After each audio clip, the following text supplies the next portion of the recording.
Hey YouTube, Ed here with Jack of All Trades, and welcome back to another video. So what we're going to do today is we are going to do 8 shop hacks that every DIYer should know. You're not going to want to miss this, so stay tuned.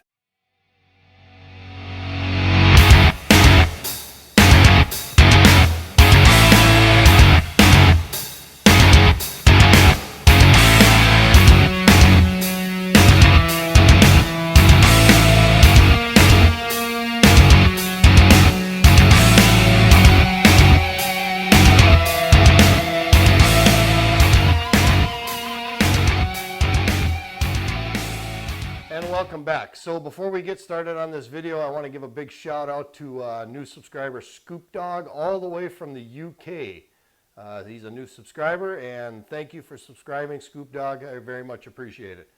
Another thing, if you're liking my videos and you're liking this channel and you're liking this kind of content, please do me the huge solid of hitting that like and subscribe button down below, and make sure you ring that notification bell to get notified of upcoming videos. I never ask for money. I don't have a Patreon account. I just do this to help you, the subscribers, out, and I really want to grow the channel. With that, let's go ahead and get started with the 8 shop hacks that every DIYer should know. So the first hack we're going to talk about is concerning oil bottles. Now you'll notice that just about every oil bottle on the market that's in the 1 quart size, the neck is off to one side of the oil bottle. The only exception I've ever found to that is Castrol. Castrol puts their neck dead middle of the oil bottle. But just about every other oil bottle has the neck off to the side. So when you're pouring oil, when you pour it this direction, you can see the oil glugs out. And that can make it inherently difficult to actually pinpoint where you have to put that oil if you don't have a funnel.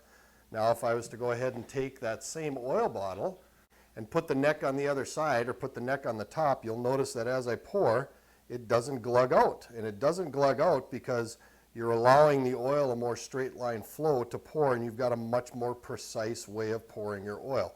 So that's one of the reasons that they put those oil bottle spouts on that side.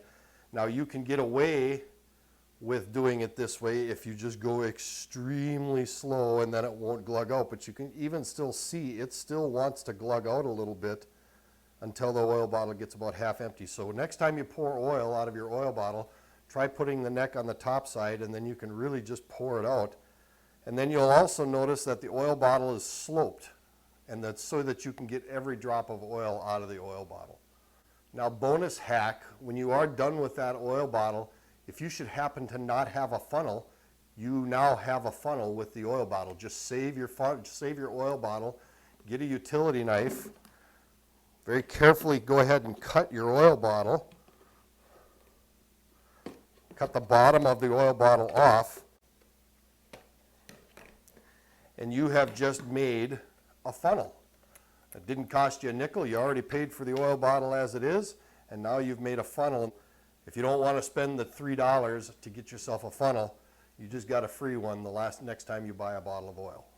Shop hack number 2 involves if you have a stuck screw, particularly if you're using a Phillips head screwdriver. Now this hack particularly pertains to if you've got a Phillips head screw or even a bolt, particularly if it's stuck in metal. Sometimes you get a screw that's screwed into metal, or a bolt that's screwed into metal or threaded into metal, and you just simply cannot get that thing to come off, or you might even have a head that is partially stripped out because you've tried too hard to get it out and you're starting to strip out the top of the head. What can you do? Little neat tip: take your screwdriver and a hammer, and if you lightly tap on the head of the screwdriver while you're pushing down and turning that screw, a lot of times you can break that screw loose from a rusty or a stuck situation. Now this isn't 100%, but I have saved my bacon on more than one occasion when I didn't have a torch or I didn't have penetrating fluid, just by taking and pushing down hard on the screw, and as I turn, tap on the head of the screwdriver, and you have to tap fairly forcefully. Now if you have plastic handled screwdrivers, you are going to mush up the top of your screwdriver, but you are going to be able to get that screw out. They also make a tool called an impact screw remover, and I will post a link to it on Amazon where you can get one of these things. It works on the same principle as this, whereas if you tap on the head of that driver, it will force it down and turn the screw at the same time, but you can accomplish this same task just by simply using a hammer and your screwdriver. Just understand you probably will damage the head of your screwdriver just a little bit. So again, if you have a stuck screw and it's rusted on or it's in metal particularly and you can't seem to get it out, take your hammer, tap on the head of the screwdriver quite forcefully while you're turning the screwdriver in the loosening position, and a lot of times it will break that screw loose. Shop hack number 3. Everybody and anybody who's ever wrenched on a car, a tractor, a lawnmower, or anything else has always run into the situation where you just cannot reach down to where you need to get a fastener fastened on. It might be that top bolt on the bell housing of a transmission, or it might be some nut that you have to snake down and you have to get it down in there and you just cannot simply reach it to get that nut started. So what do? Well, in that situation, all you need is your socket, the fastener that you're trying to attach, and a little bit of grease. You take a little grease, put it on your finger, put that grease inside the socket, and then go ahead and take your fastener and shove that fastener inside the socket, and you see the fastener, the nut is not falling out. So now you can use that extension on your wrench and you can use that to reach down inside there and get that fastener started or on the bolt that you need to get it onto to get it put back into place. And then when you're done and you have that nut fastened down, and this works for bolts as well, you just simply pull it off, clean off a little bit of grease out of your socket, and you're in business. Now, if you don't have grease at your disposal, you don't have to use grease. You can use Vaseline or petroleum jelly. You can use Crisco. You can use any kind of semi-viscous, fairly pasty product that is easy to wash off to do this same job. So if you don't have grease lying around, you have other options that you can use to do the same job. Shop hack number 4. Let's say you've got a Phillips head screw and for whatever reason you've stripped out the head and it is rendered useless using a Phillips head screwdriver or screw gun. What do? So for the sake of demonstration, let's just pretend that this Phillips head screw is stripped out. I know it's not, but for the sake of demonstration, I'm going to do it, pretend like it is. What do you do if the head is stripped out and your Phillips screwdriver no longer works?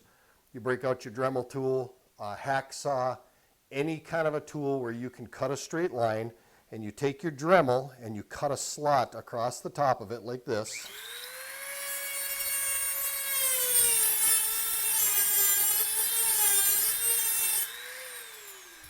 Now you don't want to go too deep because you don't want to disrupt the integrity of the screw head too much, and you just take your flathead screwdriver and you can go ahead and twist that screw out.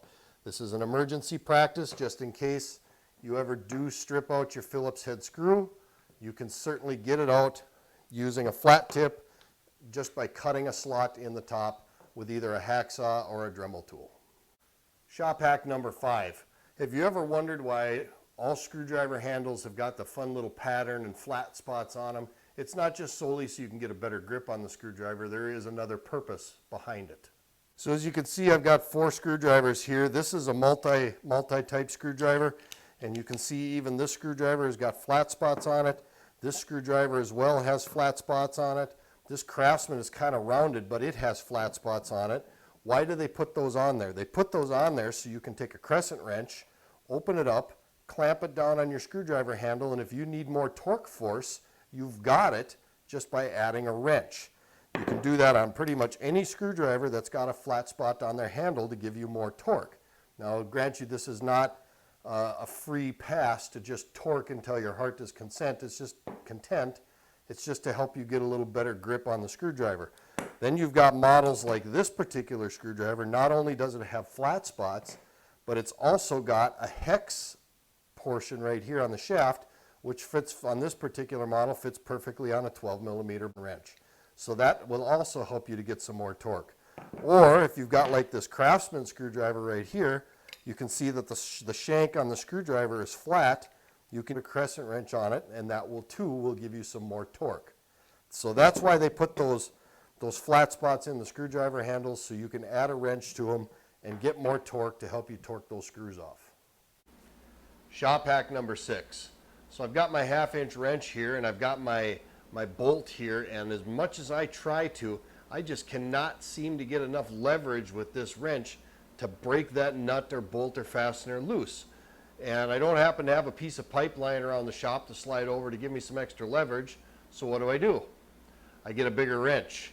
Here I've got my 7/8 wrench. This is my 1/2 inch wrench. I can do this one of two ways. Stick the wrench, the 7/8 wrench, over the 1/2 inch wrench, and that way it'll give me some extra leverage so I can get that nut or bolt or fastener off. The other way that you can do it is you can actually just hook the wrench into the open end portion of it, and that will also give you some more leverage to get that broken loose. This is if you don't have a pipe or a breaker bar or something more effective. Now, use a little bit of caution here. These wrenches can sometimes slip off if you're putting a lot of pressure on them. I have found that something else that you can do is to wrap these two wrenches up in tape of some sort, duct tape, electrical tape, hockey tape, whatever, some kind of tape to help keep them together so they don't slip off. But this will give you a little more leverage to get those really stubborn bolts and nuts and fasteners loose so you can continue on with your project. Shop hack number 7. I've got a hammer here. It's got a wooden handle on it, and as you can see, it is really smooth. This is a brand new hammer with a brand new wooden handle on it. I just installed not too long ago, but it is terribly smooth. You get any kind of grease or oil on your hands, it makes this surface extremely slippery. So how can we fix that? You can fix it with electrical tape. So how am I going to do this? I take my electrical tape on the handle of the hammer, and I do one wrap on the handle. Then I take and I peel off a whole bunch of electrical tape. Once I've got a fair amount of electrical tape peeled off, I go ahead and I take the electrical tape and I just spin it. And I basically am going to make an electrical tape cord by spinning this electrical tape into a cord. So once I've got some electrical tape peeled off and spun into a cord, it's just simply a matter of wrapping the electrical tape around the handle of the hammer. And if you need more, just peel off some more, twist it some more, and continue wrapping. If you want to get really cute, you can go ahead and you can put an X pattern in your handle in your tape cord. Then once you've got your pattern laid out in your electrical tape, putting a pretty good fair amount of pressure on your electrical tape, just go ahead and wrap up your whole handle, covering up all the wood in electrical tape.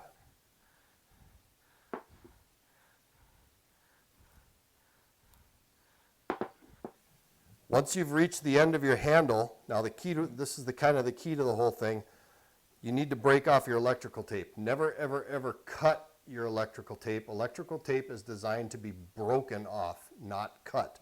So you put on your final wrap, put your thumb where you want that electrical tape to stop, and just pull it off until it breaks, and push the end down, and that will last a good long time. And the beauty of it is, when this gets worn out or it gets nasty or gets bad, you just grab some more electrical tape and you redo the handle. Now you've got a really nice, solid grip. It's not at all slippery, and you've just made a nice grip for your handle. And shop hack number 8, vinyl siding. If you're doing a vinyl siding job, how do you cut your vinyl siding? Well, there's a number of ways you can do it. You can take a really sharp utility knife blade and you can cut it that way, which is very difficult to do, to say at the least. You can also use a side cutters with an offset, or a tin snip cutter with an offset such as this one right here, and that will certainly cut your vinyl siding, and it actually does a pretty good job. But I'm telling you, if you're doing a big job, by the end of the day, you're going to have forearms like Popeye.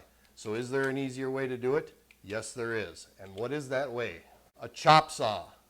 This is by far and away the easiest way I have found to cut vinyl siding to date. Now, disclaimer, do this at your own risk. This is something that I do. I haven't had any problems with it in all the siding that I've put up, but you are using a power tool, and you are basically cutting vinyl or plastic with a power tool, and that can lead to some undesirable consequences. However, I've been doing it this way. I haven't had any problems, but that is not to say that you won't. So big caution, big disclaimer. use this method at your own risk. So what do you do to make this work? So the first thing that you have to do to make this work is you have to turn your blade backwards.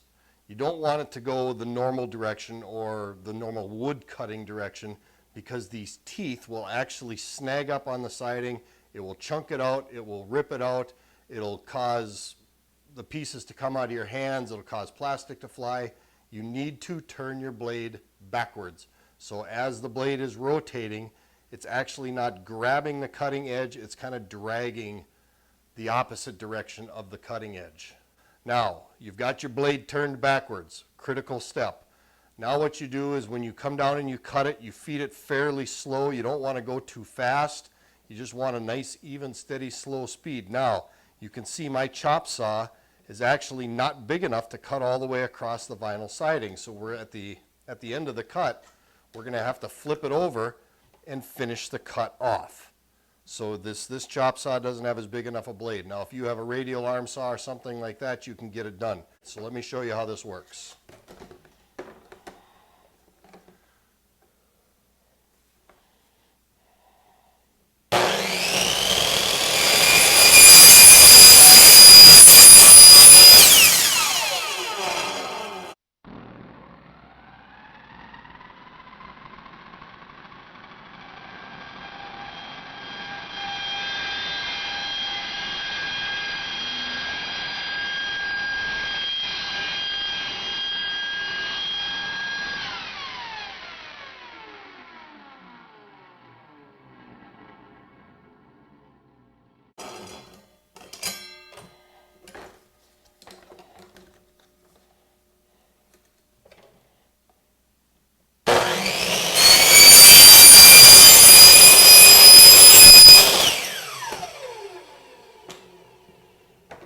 And there you have it. Nice, clean, even cut.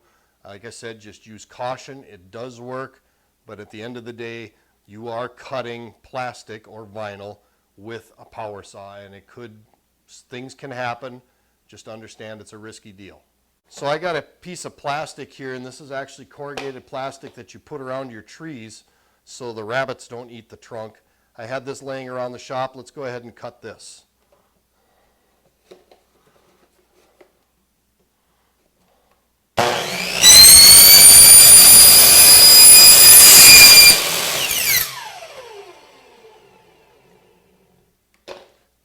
And so there you have it, 8 shop hacks that every DIYer, shop manager, home crisis center manager needs to know.